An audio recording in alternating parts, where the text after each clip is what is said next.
Now in this last lecture of this section, we are going to look at when we can use queue and when we need to avoid it.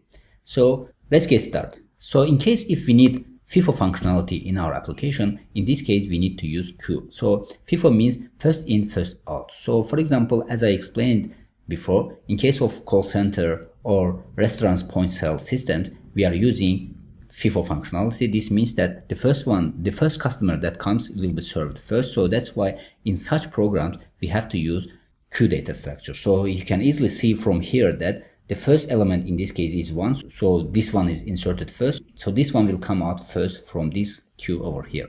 Now the second reason is the chance of data corruption is minimum. So because we cannot update any element in the middle of the queue, so this means that if we have inserted, for example, 10 elements in this case, and no one can come and update some values in the middle of the queue, because in this case it's not possible. So data corruption is minimum in this case. So if you don't have such functionality that you don't want to update the elements in the middle of the data structure, so in this case you can use queue data structure.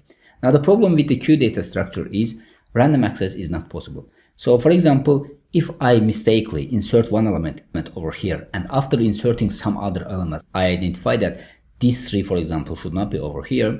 So in this case, I cannot update this value over here. So all I have to do is I have to remove all elements from here, then come to this element and remove that one and insert all of them again. So this is time consuming operation which will cause our programs to work slow. So in such cases, we are avoiding using queue data structure.